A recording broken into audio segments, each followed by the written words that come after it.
We are so pumped to be kicking off our first session in Camp Engage. My name is Megan Chiarello, Vice President of Marketing for WellNet Healthcare, and it is our absolute pleasure to be hosting this digital experience with all of these HR heroes and benefit rock stars that we've assembled for this extremely unique and special experience. And with that, I'm going to kick this thing over to Rachel. All right. Thanks so much, Megan. So to get started, one of the things, if you are not already muted, we're going to do we're going to get to housekeeping in a second, and Megan will mute you if you are not already muted. So we would really appreciate that. It just creates an even better experience for everybody here to not be distracted and not to have those moments where we kind of hear that person talking in the background that doesn't realize that they're unmuted. So we would just invite you to be cognizant and be aware of that. And we'll touch on some more of the etiquette in just a moment. But to kick things off, let's do something a little bit fun. We're going to start off with something that's a little bit playful. Megan is going to drop a link into the chat for a really fun tool that I love to use. I've done about 140 of these virtual trainings and speaking engagements in the past year, and it's a ton of fun. And so what we're going to invite you to do is to think about, depending on where you are, it's either kind of maybe mid-morning or afternoon or close to the evening. I want you to just think about what song best captures how you're feeling right now. Are you kind of feeling like, don't you know, I'm still standing better than I ever did? Or maybe are you feeling like, gosh, it's been a hard week. I'm glad tomorrow's Friday and I'm just trying to hold on for one more day. Or maybe you're feeling really excited and you're feeling and you're feeling energized and you're feeling hopeful and you're saying to yourself, you know what? Here comes the sun. How you feeling? Let us know. Let us know how you're feeling. Again, it's kind of a different way to kick off these kinds of experiences, but I find that it's always nice to have things changed up a little bit. So if you haven't already, I'll invite you to tap that link that is in the chat. And if you are not already muted, if you'll please mute yourself. If you'll please mute yourself if you're not already muted. All right, we've heard from about a third of the group so far. It looks like, wow, maybe it's the good weather. Who knows what it is? We've got about 60% of this group saying, you know what, feeling pretty hopeful and optimistic, maybe because you're here with us today. About a third of the group is like, you know what, just trying to hold on for one more day, trying to make it to Friday. And maybe 20% are saying, you know what, I made it this far. Not really sure I was going to. The past year has been quite a challenge, but you're here and you are still standing. So thanks for giving us the opportunity to kick it off that way. And all right, what we'd like to do next is to just walk through a little bit more of the Zoom etiquette, a little bit more of this. And so we know that in order to optimize the experience for everybody, what we'd like to do is to just go through a little bit of housekeeping. So again, just to mention that if you haven't already muted yourself, if you're not speaking, that we would invite you to click the little microphone on the lower left corner to mute yourself if you're not talking. We will have opportunities for you to share and participate and be involved in the conversation today. And at that point, we will certainly invite you to unmute yourself so that you can contribute your voice. Another thing is that we're going to ask you, and again, we may not all kind of look our absolute best, right? We're working from home. That can be a challenge sometimes, but we still want to see your face anyway. We're glad that you're here. We'd love to hear your voice at the very least, but to be able to see each other creates a certain dynamic of connection that we often lose when we're in a virtual setting and we can't necessarily see someone's face. So we would invite you, especially when we go into our breakout conversation in just a little bit, we would invite you at least when you're in that conversation with your group to have your video on. And again, we respect people's different situations, but it is really nice. Shirley, great to see your face. Great to see lots of other folks here, but it does make a difference. And then another thing that'll optimize your experience, two more quick things. If you click on the upper right corner of your Zoom screen where it says view, we would invite you to select speaker view. If you put it in speaker view instead of gallery view, that's another way you can reduce your Zoom fatigue, because we get really fatigued taking in the movements of 25 boxes at one time. That is not a normal thing to do. And so one of the ways that you can enhance your experience and get the most out of it is make sure that you click in the upper right-hand corner of the screen, and under view that you will click speaker view so that you're just seeing who's talking with a couple boxes across the top. So in terms of etiquette, those are the things I wanted to mention. And then just to tee up, we will be doing a breakout room. So let us know out of curiosity in the chat, who here, if you've done a breakout room before, you can just say, I have, just so we can get a little bit of a sense if you've done breakout rooms before. All right, let's see. Celia, okay, Julian, okay, a lot of folks, lots, yay for breakouts. I have not, awesome. Helpful to know if you have not, let us know if you have not, just so I can get a sense when I'm teeing it up to make sure everyone's really clear. Okay. All right. Looks like a good mix. Looks like a lot of folks have, some folks have not. We will make this as easy and seamless and not awkward as possible, because breakout rooms basically feel like Zoom roulette. But we promise that we will tee it up in such a way that you have every assurance and every confidence to know what's going to happen once you're in there. And it's just a way to connect, because in this virtual environment, we often miss out on opportunities to connect with each other. So what we'd love to do now is give the opportunity for the group here to introduce themselves, because we have worked together, the power of collaboration, even in virtual spaces. This group of people is absolutely fantastic. And I want to give us the opportunity to kick it off. And what we're going to do is introduce each person and just put up on the screen so you can get a sense, way to know them a little bit. And if you wouldn't mind muting yourself, if you are kind of moving around there, that would be fantastic. And we are going to kick it off with Ed, and each person's going to share why they're excited about being here. What is it about this series that's particularly meaningful to them? And so Ed, coming over to you.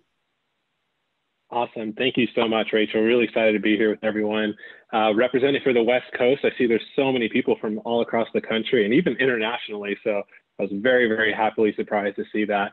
I'm very excited to be here. And just one of the things that's so meaningful to me about being a part of this journey here together is to learn how to, create raving fans within our organization so that we can continue to grow and make sure that employees feel like they're, purposeful and part of our overall organization. I've learned that satisfaction isn't necessarily the same as engagement. So I'm really excited to delineate between the two and just learn from the mass of everyone here. So thanks for having me.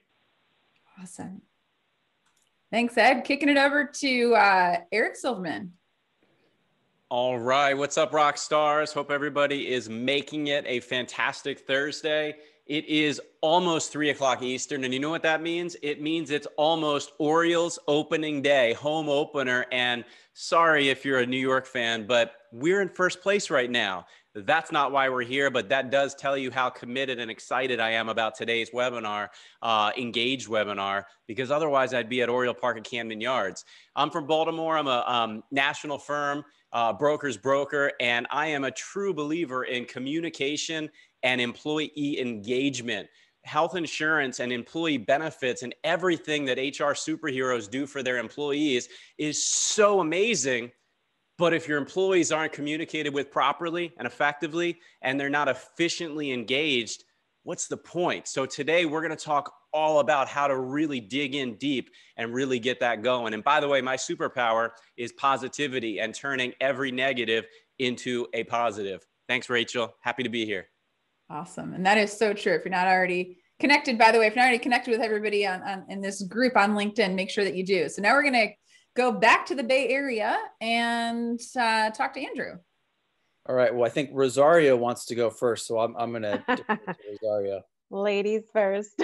Hi, everybody. Rosario Avila here from wine country, Sonoma, West Coast, representing. I'm so excited to be a part of this. Employee culture is just one of my passions, and I am so excited to be included in these 3 sessions. So looking forward to this. And just sort of dovetailing on that, Andrew McNeil, also from the wine country, Sonoma County. I don't think, or I don't feel like many employers and brokers as well have embraced the employee engagement conversation. A lot do lip service, but haven't really made a full commitment to it. So I'm excited to get into that today and talk more about it. Fantastic. All right. And now, before we go into a little bit of content before our first breakout, I'm Rachel Druckenmiller. I'm the founder and CEO of Unmuted, and the work that I do and why I care so deeply about this topic of employee engagement. So I've spent my career in this space, and I've seen so many organizations really struggle with how do we effectively engage people in meaningful ways instead of just checking the box and, you know, bringing a keg into the kitchen or having a ping pong table. How do we really get to the substance and to the meaning of what truly engages people? And so I've had the opportunity over the past year to do that in a virtual space. And it's been a lot of fun. And we hope that as a result of being a part of these experiences, that you walk away feeling that sense of engagement, feeling that sense of energy, connecting with people, collaborating with and learning from each other. We're really going to tie in all of these components into this experience over the next 3 weeks. So we are so glad that you are here. All right. So with that, I'm going to kick it off as we talk about topic-wise here. So I want you to think about the best day ever that you had at work. Like you walked away from that day or that experience and you felt energized and you felt purposeful and you felt alive and you felt valued and you felt seen or you felt heard. Any one of or any combination of those types of things. If you want to drop in the chat and let us know what maybe is something that has happened at work that has made you feel that way. And for some folks, it may have happened yesterday or in the past week. And for some, you might have to dig back 10 or 15 years because the reality is 2/3 of people at work are disengaged. And so this is something that a lot of people struggle with. So feel free to drop in the chat. What is something that comes to mind that when you had a really good day at work, what was something that happened that made it such a great day, that made you feel engaged, that made you feel valued? So yeah, how about that? Just being validated. When someone validates us and our worth or our ideas or our contribution, that's something that's meaningful. Let's see here. Resolving customer issues and closing deals. Team effort on all, right? So that collaborative element that Keith says. Matthew, sharing the results of our year-end engagement survey at an all-staff meeting, having that level of transparency and that we're in this together. Oh, I love this. Jervis says, helping someone else awaken to their worth. Yes. Eric, being heard in a meaningful way. Mayan says, when a follower or client messaged me to tell me that I helped them overcome a major challenge in their life or had a profound impact on their self-image or self-worth. Absolutely. Grace, a day spent collaborating and feeling heard. Surely monthly engagement with my broker partners. How about that? Shout out to Aero Benefits Group in Sonoma County. Sharon, using my creativity to problem solve, being able to be a part of a team that has a shared purpose. Lindsay, contributing to someone's success. Carl, being appreciated. So, I mean, check these out. There's so many amazing things that are coming through. I could keep going forever here, but what you'll probably notice is there's a couple of themes that come up, right? There's this sense of meaning. There's this sense of connection, of being part of something greater than ourselves. And when we look at how we even talk about employee engagement, Gallup defines it this way: the people that are involved in, enthusiastic about, and committed to their work and their workplace. Now, I love how the brilliant Simon Sinek takes it one step further. He says, when people are financially invested, they want to return. When people are emotionally invested, they want to contribute. And that's pretty much what most of you shared in that chat response was, I felt like I got to be a part of something. I felt like I got to be a contribution in some way. And so that's what happens when we're engaged. We feel like we're a part of something. So over the course of the next 3 weeks, we're going to be going through these elements of employee engagement. But we know Facebook has surveyed their employees a couple of times a year, and they've really looked at what is it that leads most to engagement at work? What do people most want out of work? And they narrowed it down to really 3 things. And we've kind of added a 4th one in here. One is a sense of cause. I believe that the work that we do matters, that we stand for more than just making money, that I have a sense of opportunities to grow and to contribute and to learn and be developed here. That's around that career piece. Community is I feel like I belong. I feel like my voice matters. I feel like I have a place here. I feel like I'm wanted here. I feel like I'm seen here. That sense of community, by the way, is the most critical element among all of these across generations. We often make these grand statements that, oh, it's just millennials that want community. No, if you're a human being, you want to be connected to other people. Perhaps it looks different, but community is really the thread through all of these. So when we have a sense of deep connection and community, we feel engaged. And care. How do we care for people as a whole person? How do we care for their emotional and mental well-being? How do we care for them from a health perspective? How do we care for them in terms of health care? How do we care for them in terms of the benefits that we offer to support them? So when we talk about employee engagement, we're talking about in the context of these 4 things. Now, I'm a big reader, and there's a couple of books that I mentioned. One that we're going to touch on here today. One is called Firms of Endearment. Drop in the chat if you've heard of this book or read it before. If you haven't, I would highly recommend it. Share it with your leadership team. Send a copy to your CEO. This book is fantastic, and it highlights how some companies, brands that you're very familiar with, have really focused on not just being about profit, but also about focusing on passion and purpose. So these are some of the brands that are known as firms of endearment. Some you may recognize, right? Cliff and LL Bean and Trader Joe's and Tom's and REI. You think of the following that these companies have. You think of the brand loyalty that the customers have related to these organizations. And here's some of the factors that the elements in these companies' corporate visions. They see the big picture. They realize that we stand for more than just making money. Of course, as an organization, we have to make money. But if that's all that we're after, eventually people will leave because people want a greater sense of fulfillment than just a paycheck. There's a dedication to servant leadership that is emotionally intelligent and dialed into the needs of their people. There's a commitment to corporate citizenship and corporate social responsibility, that we have a role as employees and as leaders to contribute and give back to the community around us, to make a difference, to have an impact beyond the nature of our roles and responsibilities in our work.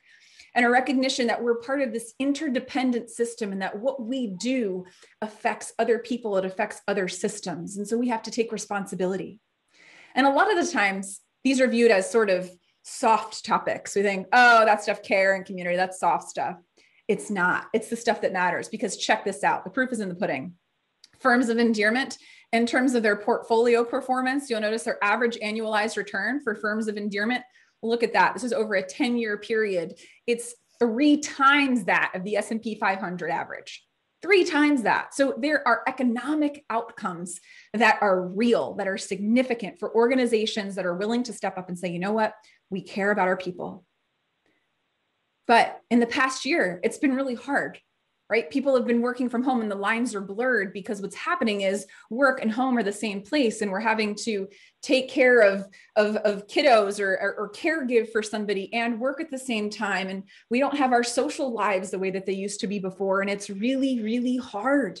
It has been hard to be a human in the past year, has it not? So what we want to do is to recognize that, you know what, people are really having a hard time right now. They're feeling disconnected. Drop in the chat. What are some of the things that you're seeing at your organization where people are struggling in terms of engagement? Maybe they're feeling disconnected and, gosh, how do I collaborate in this kind of environment? How do I communicate? And how do I unplug? And how do I disconnect? Feel free to drop in the chat any struggles you've experienced or that you've seen in your employee base. And then in just a moment, balancing kids or at home versus needing to meet work deadlines, all this stuff. It's a challenge. It's a challenge. Finding balance, disconnecting.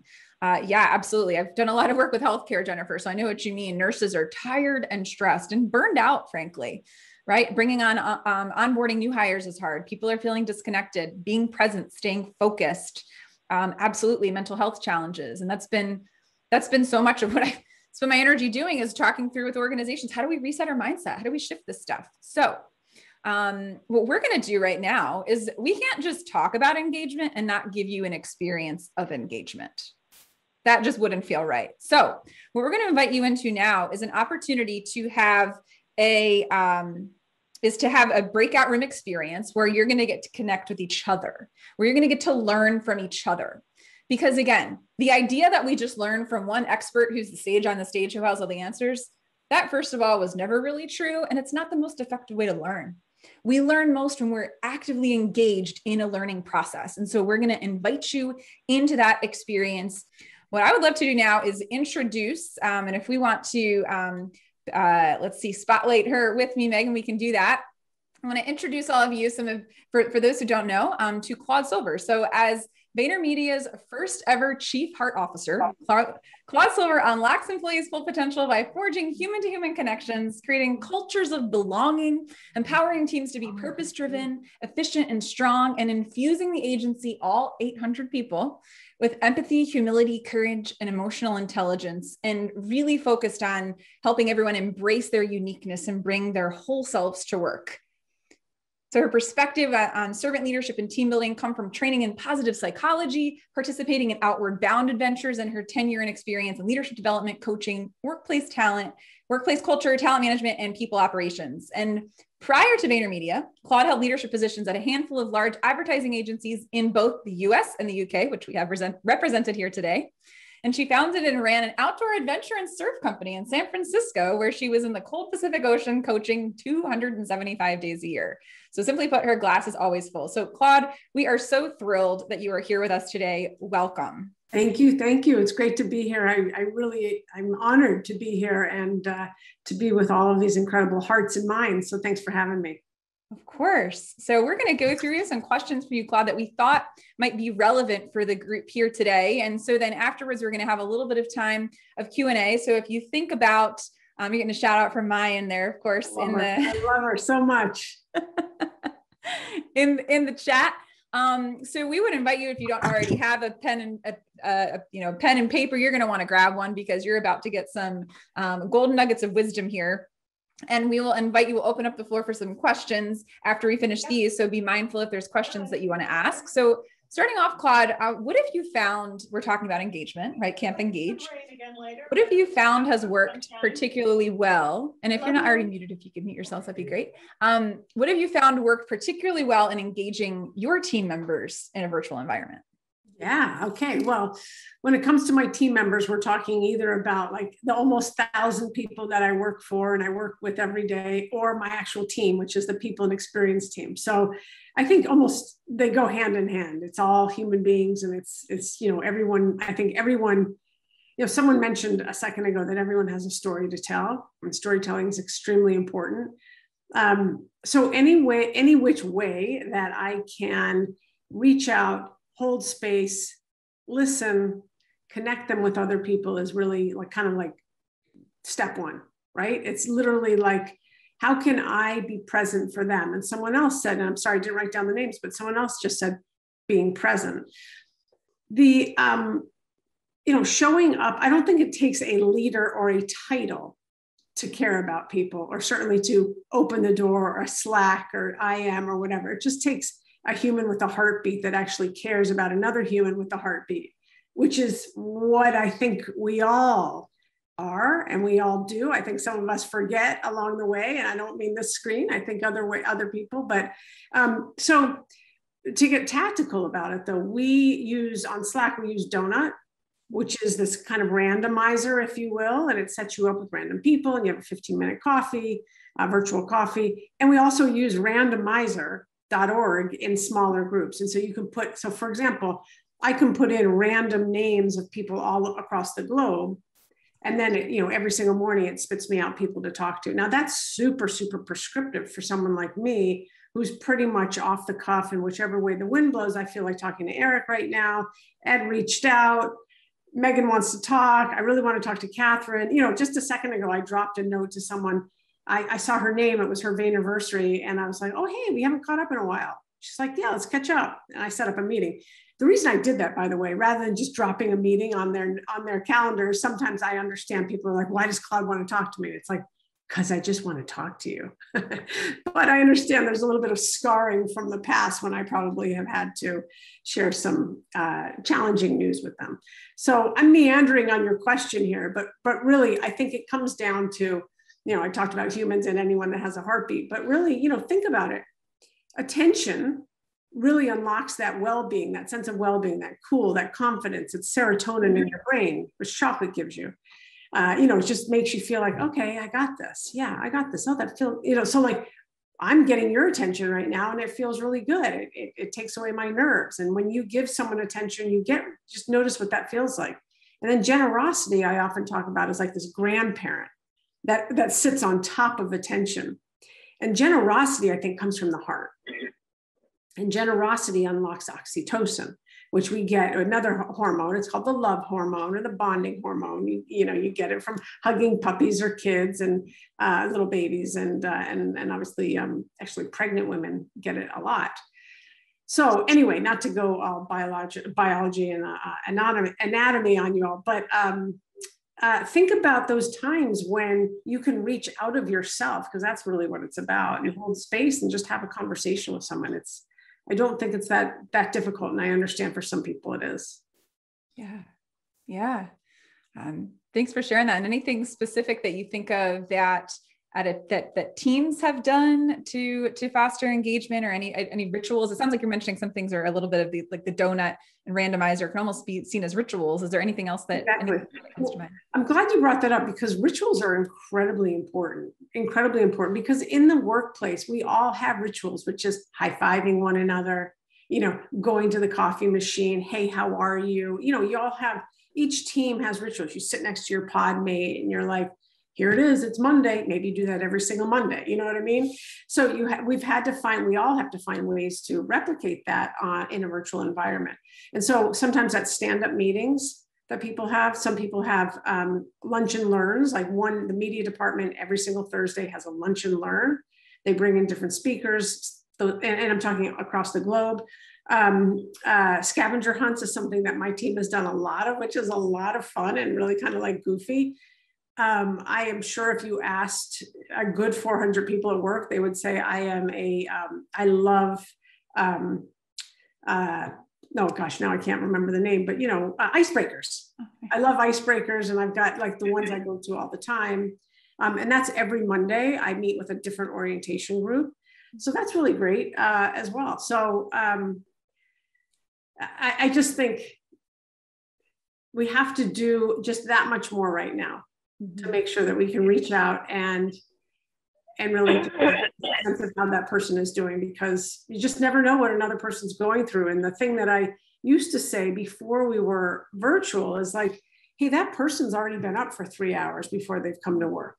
They've already taken the dog out, gotten their kids ready, worked out, written in their journal, I don't know, had a difficult conversation with a family member, whatever. And life starts before 9 o'clock, even here. And I think it's something we just need to be that much more aware of. Like, we're all coming into our workday with life. Yes. And right now, we're sitting in our life. There is no, you don't get to walk away from your life right now. Yeah. I think what I appreciate about what I heard you say, Claude, is that it's not about any one big thing. It's about this accumulation of these they're not little, but of these seemingly little things that really creates what you're talking about. Sounds like. I mean, size does not matter. Mm-hmm. Hey, how are you? Goes a hell of a long way. Hey, been thinking about you. Hey, what's it like in Istanbul right now? Hey, never been to Singapore. Hey, LA, what's the sun like? Hey, how many times have you cooked chicken in the last month? Hey, that's why I think we do have these incredible virtual tools, and we just need to be using them in ways that are not so work related, just like, how's it going? And so a donut or those other things force us into it. And that's cool. That's okay. It's okay. It's all wrapped. For me, this is all about human to human connection. And for me, what's in human connection, I wrote down what you said: trust, compassion, hope, stability. I actually heard trust, compassion, humility, hope. So I wrote that down. But I think it's all, for me, it all goes into what I'm calling emotional optimism. Reaching, understanding that you've got your stuff going on, you've got your pain, you've got your joys, you've got your own emotions. It's not to negate them. It's not to be, super positive, toxic positivity about that, but it's to bring that with you inside of your day, and to reach out to another person who got, by the way, going through very similar things. Yeah. So that's I just went like, I don't know, I just took a left turn in Albuquerque there, and I love it. In this conversation. That's improv. I mean, that's what a conversation is anyway, or like conversations are by nature improvisational. And in terms of, is there anything, so when you think of scaling culture, right? Because you're certainly this, large organization with multiple locations. Some people that are on the call are in a similar situation. Others might have one office location or be located in one place. So out of curiosity, how have you found it to be effective to scale culture for organizations spread out across multiple locations, to be inclusive about that? Yeah, that's really important, because my job initially was set up to scale Gary. And then about 4 months in, I realized, oh my gosh, I need to scale myself. And so, yes, I have a team that can do that. But what was apparent to me is that there are many me's everywhere. There are many yous everywhere within an office. I happen to have the great title, but I was still me without the title. And so the reason I bring that up is just like, yourself, you're a culture champion. And so I identified people in different departments in different offices that, by the way, have their day job. They're project manager, they're copywriters, they're whatever. And, but they have a very similar way of going about the world. They have a very similar DNA, if you will. They believe that we're drinking water, not Kool-Aid. They have a heart to help. They care about how other people are doing. So if I know someone is in a jam and I can't get to them, or I got to them and I still think they need someone else, I just write a quick note on Slack to one of those people. But the other thing I do that really allows for the scale is when Rachel starts, or I meet a new orientation class of 20 people or 10 people, immediately there are going to be those people that I've seen on screen that might be a little quiet, might be a little introverted, or by the way, might be like, I'm Gary all the way. And I'm like, okay, cool. Eventually you'll meet Gary, but I know I need someone to go in there immediately and be like, hey, we're so much more than Gary V, So I will always send out a note, hey, so forth and so on, my crew, my team, these people, I really want you to meet my new friend, Fernando, Matthew, and Megan. They're all on the media team. They started yesterday. Fernando loves salsa dancing. Megan loves tennis. And, Matthew loves doing the cha-cha. Can you all find 15 minutes within the next 30 days to have coffee chats with all of them? Right there, that scaled them, because then what all my champions will do is introduce them to 10 other people, and so forth and so on and so forth and so on. So the point of that is, yes, I need to scale, and I know that people need to be touched and impacted and felt, but really it has nothing to do with me. It has everything to do with the connection, because that is how you learn who we are, what we do, why we do that, why do we think this way, so that you also understand, yes, we all work for Gary Vaynerchuk. It's not Gary V, but there's so much more to what we do other than just, our masthead, who's a phenomenal leader. But, it's all about just understanding, why people stay at Vayner for 12 years. We're 12 years old now. Yeah.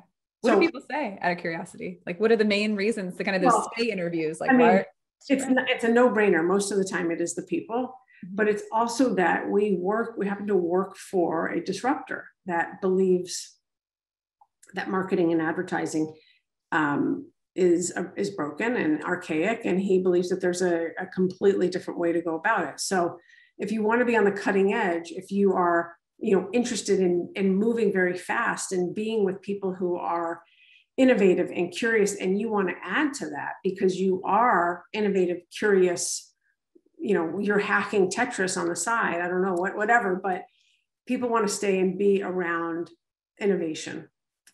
And we all know that people want to be around leaders that have a vision, and we have a lot of vision there. So, but back to the culture champions and scaling people, I'm introducing people to one another that have nothing to do, that don't look like me, they don't look like you, they look like everyone.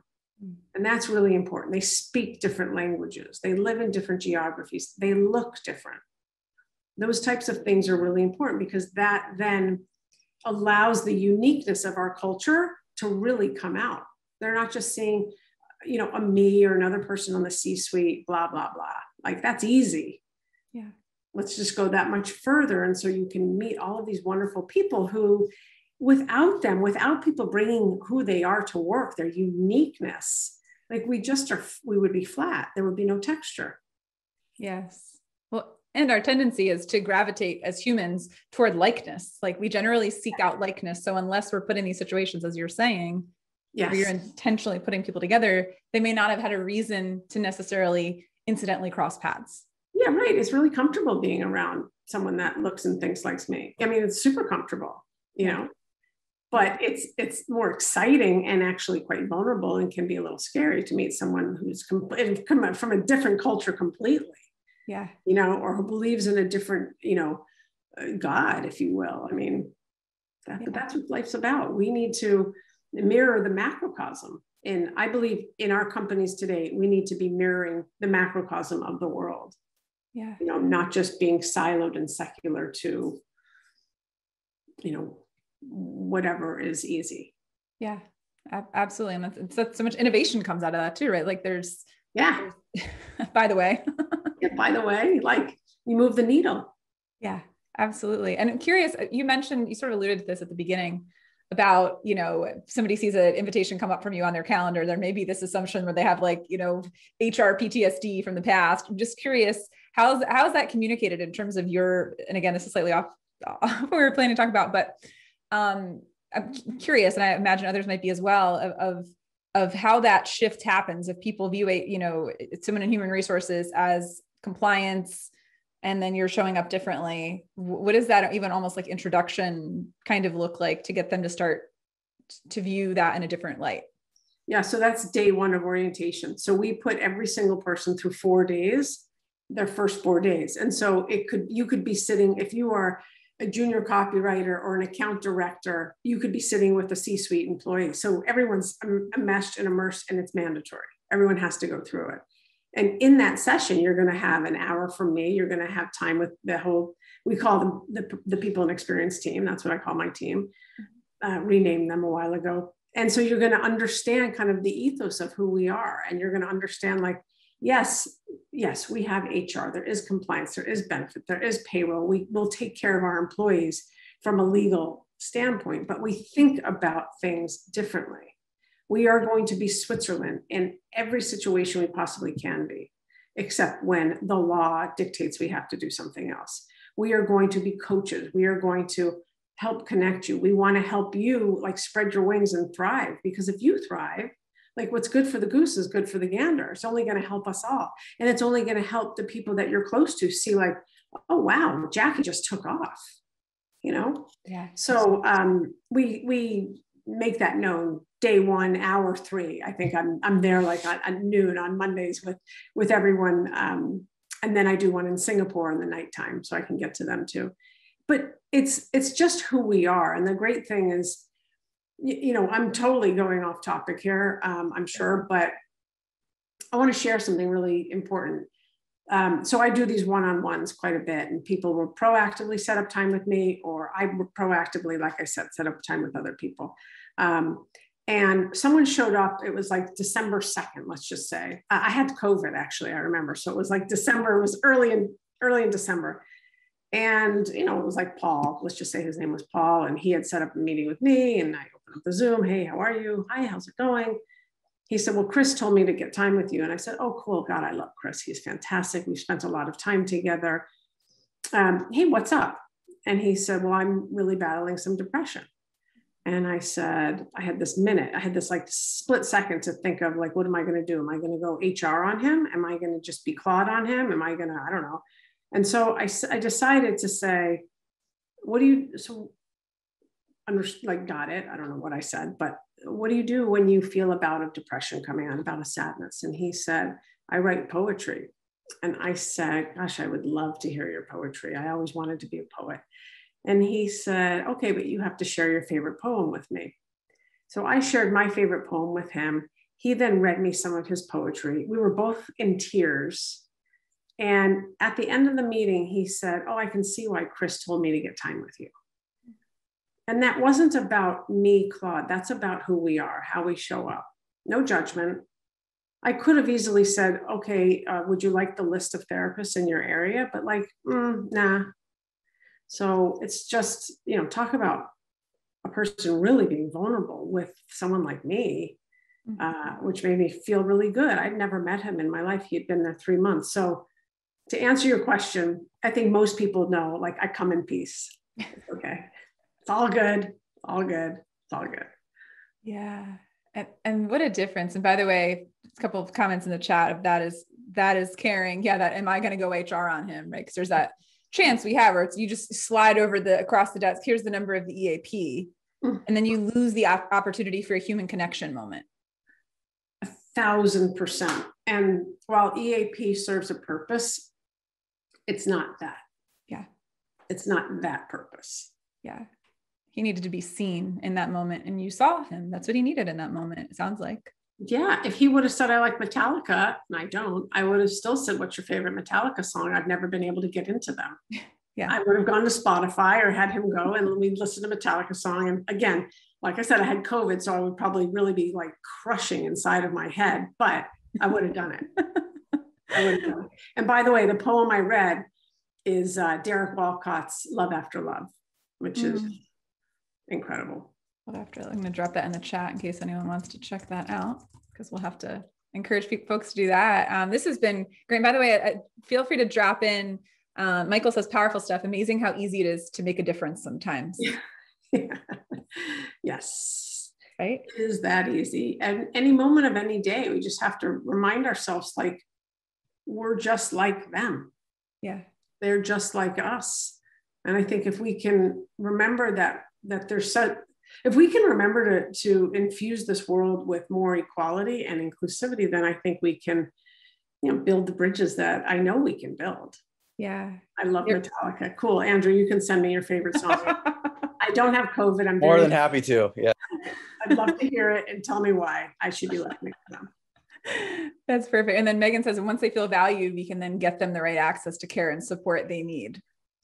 1,000%, 1,000%, because we've already removed the barrier of, am I in trouble? What are you going to do? Or whatever, all that stuff that just doesn't happen. It doesn't happen. I don't work in a utopia at all, but it doesn't really happen like that. Yeah. So important. It's like people, what is it that, is it Maya Angelou that said people don't care how much you know until they know how much you care. Yeah. It's right. Like that. Right. Yeah. Show up. Right. Yeah. Show up. So I guess this is connected. The last question I wanted to ask before we open up, if you have a question in the Q&A, we'll invite you to raise your digital hand, to drop a question in the chat for Claude. But Claude, we've got, again, I get a different blend of folks in the room with us today. We have some that are, on the HR side, some that are benefits consultants, some that are executives, kind of a range of folks. So curious, are there strategic partners? We sort of hinted at EAP or therapy, mental health benefits. Are there strategic partners outside of Vayner that you've worked with to support your people and their health and well-being? And if there's anything in particularly creative or effective that you've implemented that people have found valuable? Yes, I'm so happy you asked me that question. And I'm so happy you told me you were going to ask that question so I could look up the names properly and give them shout outs. So one, we've been using a meditation company now for 13 months called Be Still, be.still. We do meditation Monday, Wednesday, Friday. We record it as well. It's been a huge hit. Thank you, Eric. We've been using Bundle. So I was speaking to Bundle a while ago. That's it's help for parents and parents with kids at home. But we started to use them recently. We've been, you can imagine, I get hit up quite a bit by external vendors, day in and day out and day in. And I actually don't have time to look at them all. And sometimes if something looks enticing, I will send it to someone on the team. We brought in life coaching for every single employee last July, August. It's through a company called the Handel Group, and their platform is called Inner You. That's INNER.U. Every single employee and new employees have access to this portal. I've gone through it. It's phenomenal. It's anonymous. You can talk about type of house you want to buy. You can talk about your dreams. You can talk about your career. You can talk about your relationships. It doesn't matter. And once a month, then you meet with a coach, which is fantastic. So that has been a huge, it's moved the needle a lot, I think, especially in this time where people are feeling a little bit, lost, lonely. And then the one I want to mention is, and I might say this incorrectly, but it's Marsh Mclean. Marsh McLennan. I'm sorry. Thank you. I knew it. They reached out to me a while ago, and we just started a really nice banter back and forth. And I would say towards the end of last year, it dawned on me that I don't know what it was. And like I said, it could have just been like a COVID dream, like a fever dream or something. But I woke up one day and I told Jen, who's my SVP on the team, I was like, I don't think our benefits cover people that want to transition, gender reassignment. I don't think they cover that. And that's a big deal right now. Sure enough, they didn't. There's some other things that I wanted to make sure that we were like in the 21st, 22nd century about.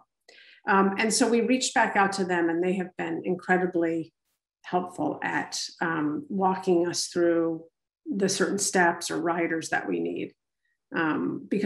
So anyway, that's to say we now have those types of benefits added onto our main benefits. And I'm really, really happy about that, because guess what? It's already been used. That's fantastic. Wow. Yeah. So now we're looking into different benefits, such as, egg freezing obviously is a big one right now, fertility and fertility issues. So, and we are not only are we in that life stage with a lot of our, 85% millennials, take your pick, which years, but also like, this is where life is. Like life is going where there is more fluidity to people and to who they are and to who they feel like they want to be, what they want out of their life, their hopes, their dreams. So, the period on that sentence is, no matter what it is that we're doing, my belief is that ultimately I want Vayner to be a space where people feel like they can come to and be seen and be loved. That's in parentheses, because I know love has a little, not everyone wants to be loved. Everyone wants to be loved. So, and that means making sure that we can help and provide. Yeah. Okay. Absolutely. And it's the care, the genuine care and compassion and relevance. To your point, it's like we have to pay attention to what people need. It's really being attuned to the needs of your people. Yeah. And adapting.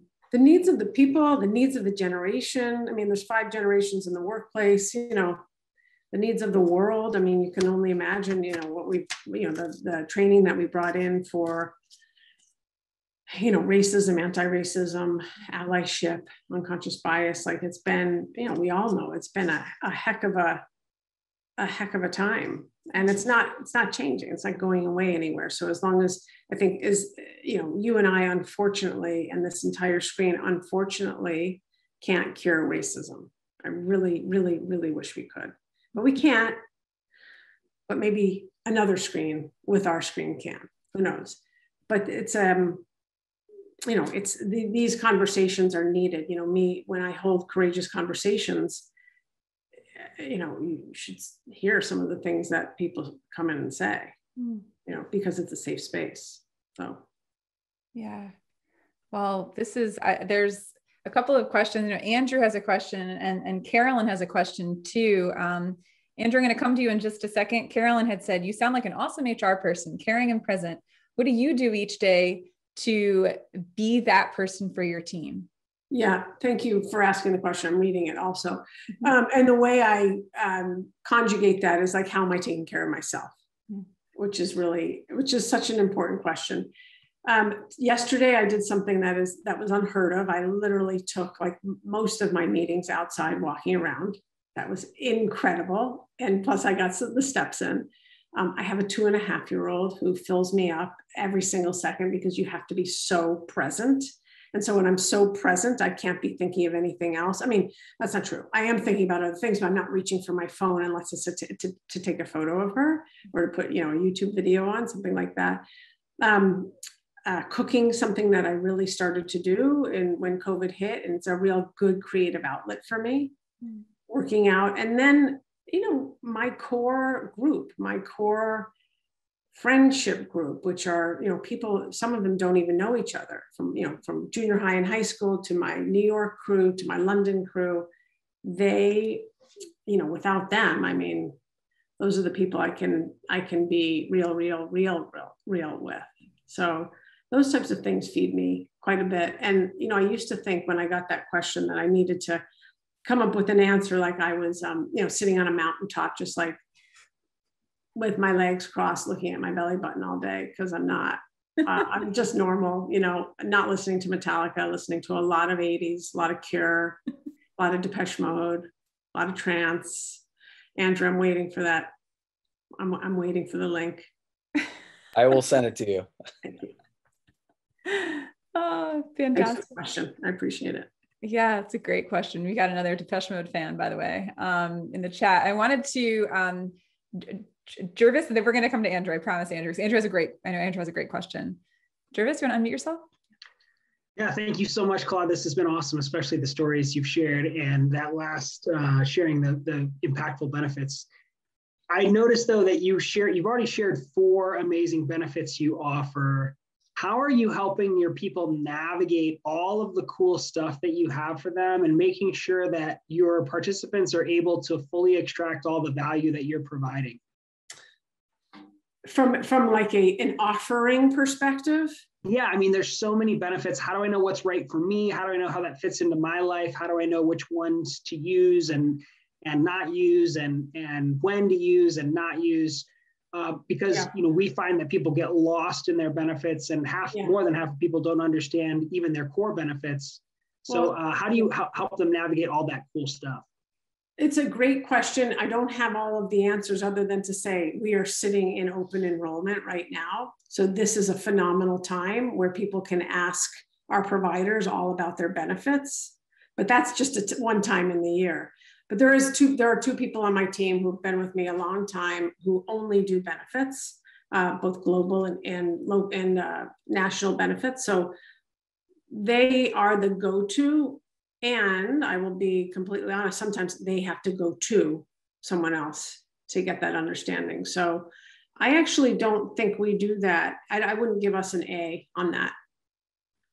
And I'd love to have a better answer for you, but that's the answer I have. No, I appreciate your candor. Thank you. Yeah, thanks for the question. And you're giving me some homework. Always going to get candor from Love it. Claude. Thanks, Jervis. Andrew, coming to you. All right. So Metallica is from the 80s, by the way. So. I know.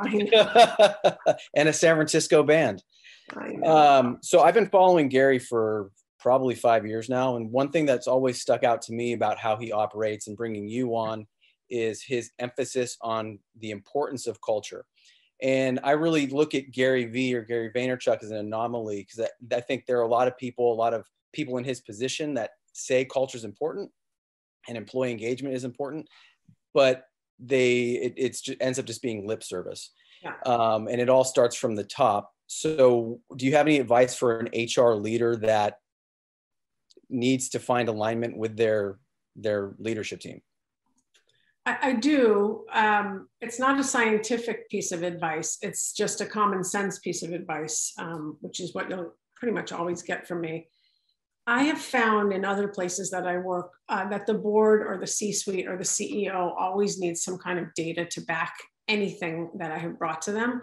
Because remember, I wasn't always in this position, but I was always one of those, I would say, culture champions in anywhere I used to work. And so it was really apparent to me. I was working on an extremely large account in one of the agencies I lived in when I lived in London. We had like 55 people or so, and we were really grinding quite hard. And what I ended up doing is I took a poll, did a survey before. So I wanted to do this survey to see if we gave our group, 55 people, more access to the C-suite and more access to the higher ups, would we feel more fulfilled and would we feel like more seen, right? Fulfilled is the word I use, not seen. So I did a little survey prior, and then 6 months later, we did another survey, and we had seen more like engagement, if you will, fulfillment, happiness, joy rise by like 33%. And so I went to our CEO, which I did have somewhat of a good relationship with because they had brought me over from San Francisco, and showed the CEO and the COO, and maybe it was the CFO also, the data and the numbers, and I showed verbatims of people like in the process, because I was in the grind with them. I was a strategist.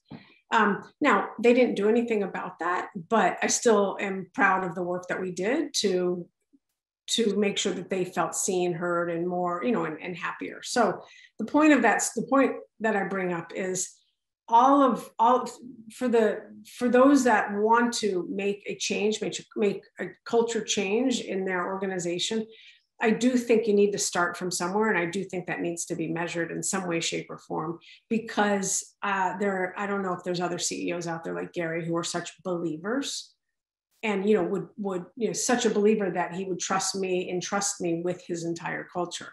I don't know, maybe Richard Branson. So data absolutely helps, but, you want to figure out, what are you trying to prove? What are you trying to move the needle on? Health and wellness, less depression, more engagement, more fun on screen. Like, what are those things that we want to prove out? And then I think you have to find a way to take that to people that actually care. And I do think, and I don't think I live with rose-colored glasses on. I really don't. But I do think, if anything, 2020 gave us more insight to the humanization of leadership. Maybe just that much more, but that much more at scale is big. So those are the things I think, and you have to prove why culture even matters. And why does it matter if you have a healthy workforce and engaged? And, sometimes, sure, that's retention numbers. Mm-hmm. We have 83% retention, which is really awesome. That matters. And that matters in the interview process too.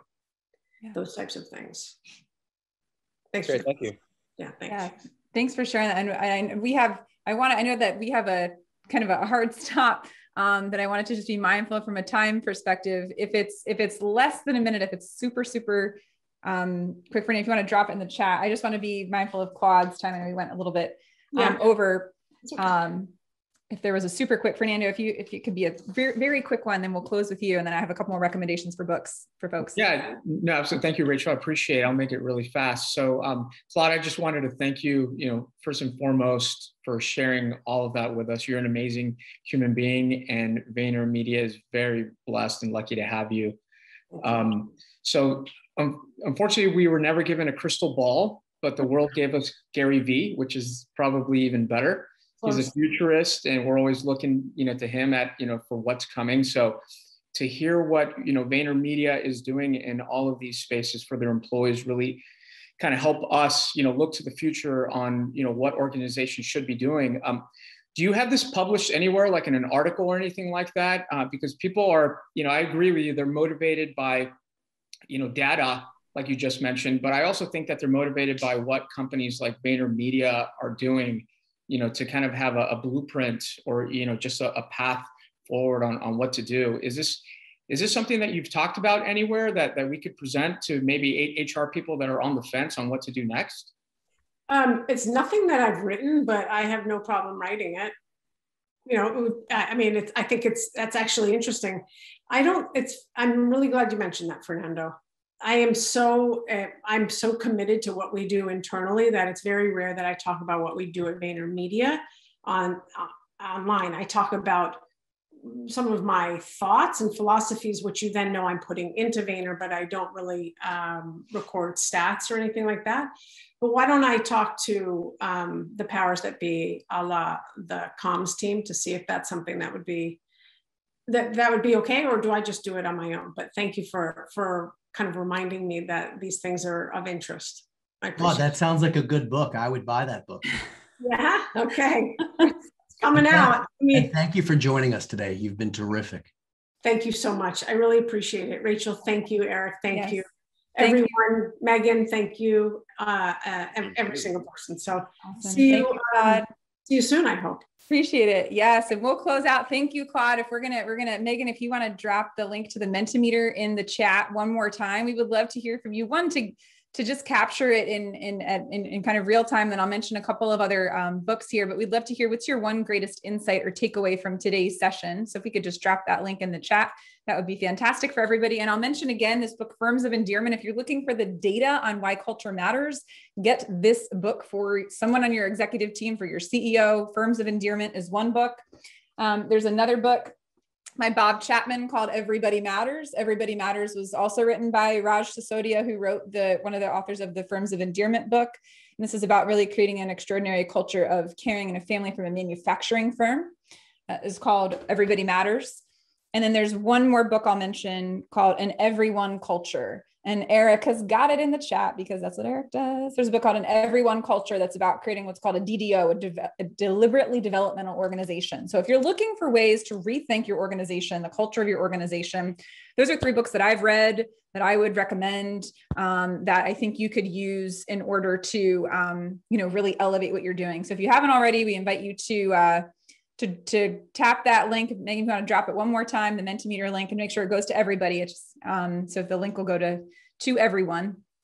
And if that way everyone can click that. And again, with that, we're going to turn over to Eric. Rachel. Okay. That's all right. I was like, I know. So Eric, if you want to just us up for next week, that'd be great. Eric, coming over to you. If you want to unpin me. Eric Silverman. Had to find the mute button. First world problems. All right. This has been absolutely incredible. We appreciate everybody being here so very much. Listen, guys, this is a 3-part session. The fun is not over, gang. And remember, if you can't make it live every Thursday, the next 2 Thursdays at 2 p.m. Eastern, next Thursday and the Thursday following, we will send you the recording, but we want you here live. This is not just talking heads. It's going to be the same engagement with different topics, different speakers, all relevant for HR superheroes, business owners, executives, C-suite, benefit brokers, advisors, you name it. On deck for next week is health plus care, not just healthcare, health plus care, rebuilding the connection to improve engagement, outcomes, and productivity. So let me just tell you a little bit so you have a sneak preview. The session is going to be all about the care component of employee engagement. It's going to help you improve healthcare cost and quality for your business and your people, guiding your employees to take a vested interest in their health for stronger well-being and understanding, and the communication between benefit offerings and how employees feel valued at their place of work, right? Didn't we just talk about stuff like this? We're also going to tackle ways to engage employees with care that's focused specifically on high quality providers at affordable rates for better outcomes, quite frankly. And we're gonna have a special guest, Bert Brenner, who is the CFO, Chief Financial Officer of Lindsay Management. Bert's been with this company leading in the DC area. It's a big auto group for the last 30 years. He's deeply invested in the cost of care for his employees. As a company, they're passionate about caring for everybody and giving back to the community. And Bert and WellNet's very own CEO, Keith Lemur, who generously hosted and sponsored this entire event, this 3-part Engage series. We thank you, Keith, and WellNet. Bert and Keith are going to discuss the journey for better healthcare, how to engage and educate employees, success stories, and the overall impact to their business. I'm going to personally be interviewing these guys as a fireside chat, so I'm super pumped. We also have a diverse panel lined up for other ideas, strategies, and insight from all over the country. And again, I can't stress enough, expect the same type of breakouts, interaction, collaboration that you experienced today. I can't wait to see you, and we wish you all a great week. No, we want you to make it a great rest of your week, and we'll see you next Thursday at 2 p.m. Eastern.